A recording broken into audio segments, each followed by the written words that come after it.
orang-orang yang ditolak ini terkenal. Si fulan melamar Khadijah, ditolak, tersebar beritanya. Khadijah nolak, nggak mau, karena punya kecantikan, punya kekayaan. Ini orang terkaya di Mekah. Baru pertama kali pada saat itu Khadijah yang meminta, meminta kepada Nabi SAW untuk menikahinya. Dan ini belum pernah terjadi. Khadijah selalu menolak lamaran orang gitu.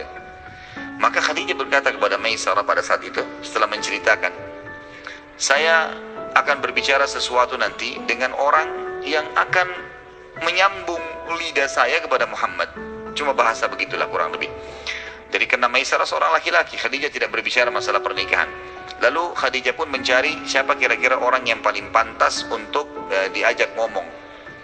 Ditemukanlah seorang sahabatnya bernama Nafisa. Nafisa sahabat dekatnya Khadijah.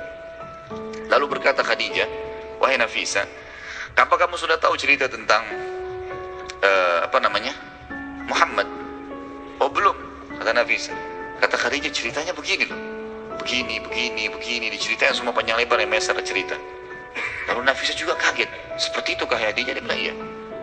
Dan saya punya niat sesuatu yang saya ingin kamu yang menyampaikannya. Kata Nafisa, apa itu?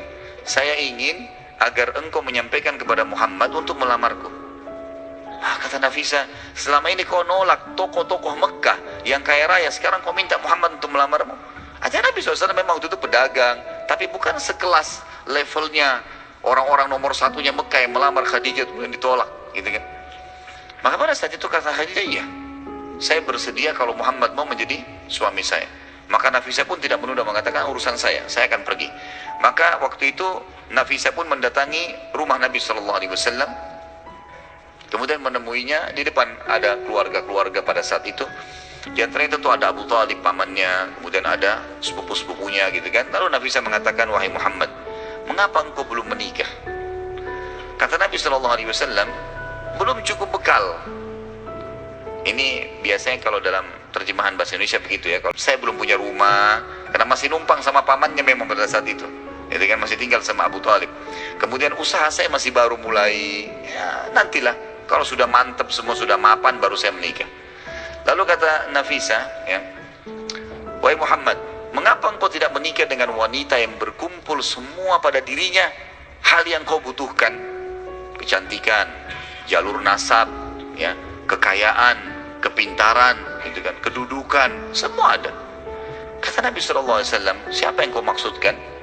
Kata Nafisa, Khadijah binti Khuwailid, gitu kan, Khadijah binti Khuwailid. Lalu kata Nabi SAW, bagaimana bisa Khadijah? Mali wa Khadijah, kata Nabi SAW. Bagaimana saya dengan Khadijah? Mustahil lah itu terjadi. Karena Khadijah siapa? Orang yang memang menolak semua tokoh-tokoh satu Mekah, tahu kalau dia tolak tokoh-tokoh Quraisy. Lalu dia mau menikah dengan orang yang tadinya pengembala kambing, kemudian sekarang menjadi pengusaha kecil. Kata Nafisa, itu urusan saya. Yang penting kamu setuju dulu. Maka pada saat itu pun Nafisa kembali kepada Khadijah mengatakan, Khadijah, sudah selesai urusannya. Apa yang selesai? Muhammad sudah setuju. Gitu kan? Kata Khadijah, baik kalau begitu, jangan ditunda, gitu kan? Maka Nafisa kembali lagi ke Nabi SAW mengatakan, wahai Muhammad, sudah selesai urusannya. Apa yang sudah selesai? Khadijah sudah setuju, gitu kan? Sudah selesai urusannya. Kapan kita bertemu? Dipanggillah Abu Talib, paman Nabi SAW, menghadap ke rumahnya Khadijah. Dan Khadijah itu ditemanin oleh, ada yang mengatakan yang temanin waktu itu Nabi SAW dikatakan ditemani oleh pamannya Abu Talib dan Hamzah. Tentu ini sebelum bicara masalah Islam ya. Kemudian dari pihak Khadijah ayahnya sendiri Khuwailid, dan ada yang mengatakan ditemani juga oleh sepupunya Waraqah bin Naufal, ya, pendeta Nasrani nanti yang akan mengakui kenabian Nabi SAW di masa penerimaan wahyu Iqra bismi rabbikal ladzi khalaq. Baik, pada saat itu terjadilah kesepakatan dan akhirnya menikahlah Nabi SAW dengan Khadijah. Dan pada saat itu maharnya Nabi SAW yang diberikan adalah 20 ekor unta. Ya, jadi satu ekor unta itu sekarang sudah berapa harganya? Ratusan juta. Dan ini bantahan yang sangat jelas kepada para orientalis yang mengatakan Muhammad sengaja menikah dengan orang kaya karena dia ingin membiayai hidupnya. Dan ini tidak benar sama sekali. Salah sekali ini.